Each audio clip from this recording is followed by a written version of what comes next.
এতিয়া বিনিতা চেত্ৰী ক'ত আছে বৰ্তমান? বৰ্তমান তাই মানে জয়পুৰৰ ৰাজস্থানত আছে। ৰাজস্থানত আছে। মানে জাৰ্ণিটো মানে খুব কঠিন আছিল, ইমান সহজো নহয় যিহেতু। তাৰ কাৰণে আপোনাৰ একাকাৰে 6টা বছৰ পৰিশ্ৰম কৰাৰ পিছতে এইটো প্ৰজেক্ট পাইছে। কেলেকি তাই আপোনাৰ 3 বছৰ বয়সৰ পৰাই মানে ডান্সৰ লগতে মানে জড়িত হৈ আছিলে, ডান্সৰ প্ৰেক্টিছ কৰি আছিলে। তেনেকৈ আজি 8টা বছৰ হ'ল না, তো সেইটো কাৰণে মানে ইমান সহজ নহয় আৰু তালৈকে গৈ পোৱাটো।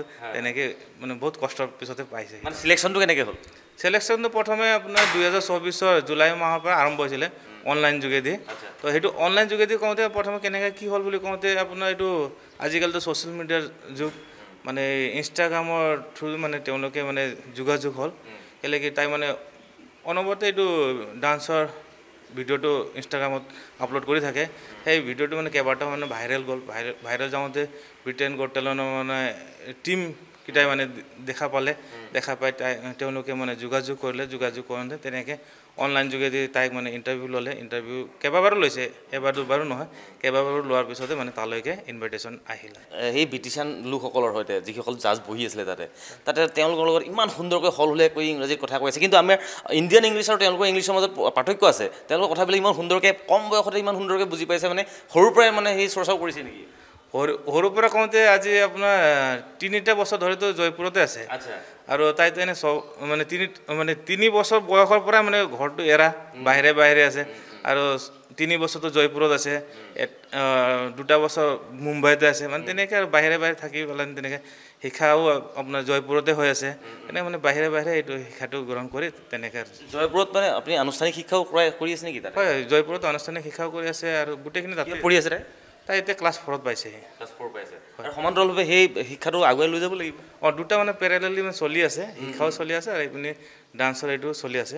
আৰু তাত এতিয়া শিক্ষাগুৰু যোনটো আছে মানে এতিয়া হাৰ্দিক ৰাৱত বুলি জয়পুৰৰে, তেওঁ এটা মানে নেশ্যনেল লেভেল কৰা মানুহ, তেওঁৰে তত্বাৱধানতে এতিয়া এইটো ডান্সৰ শিক্ষাটো লৈ আছে। এতিয়া কথাটো হ'ল যে আমি আপুনি কৈছে 6 বছৰ তেওঁ মানে এই ডান্সৰ লগত জড়িত, মানে জন্মৰ পৰা বুলি ক'ব পাৰি।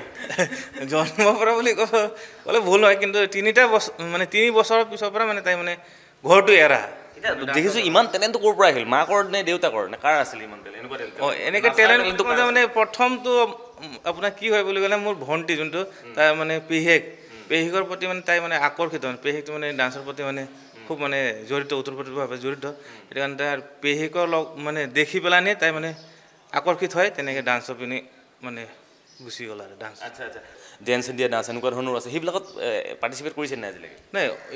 নাই কৰা নহয়, মানে এই আপোনাৰ ইণ্ডিয়াৰ যোনটো ছুপাৰ ডান্সাৰ হ'ল আৰু DIDটো কৰিছে, তেনেকৈ ইণ্ডিয়াটো কৰিছে কৰি পেলাই।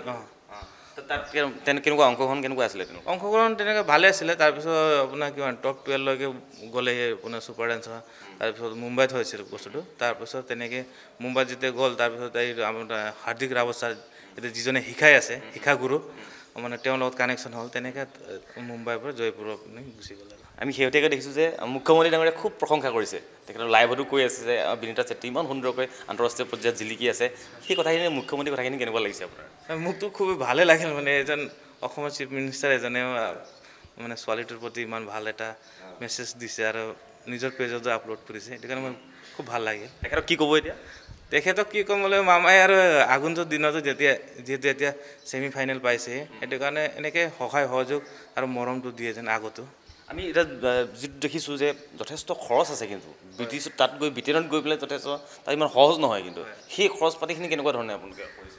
খৰচ পাতি কওঁতে প্ৰথমতো আমি এই অসমৰ ডেপুটি স্পীকাৰক মই ধন্যবাদ দিব বিচাৰোঁ। কেলেকি তেওঁ ফাইনেন্সিয়েলি হেল্প কৰাৰ কাৰণে আৰু মোৰ যোনটো লগৰকেইটা আছে তেওঁলোকৰ সহায় সহযোগিতাৰ কাৰণে আজি মানে তালৈকে যাব পাৰিছে। আৰু কেলেকি মানে মোৰ অকলে ইমান সামৰ্থ্য নাছিল মানে ব্ৰিটেইন নিচিনা এটা জেগাত পঠাবৰ কাৰণে।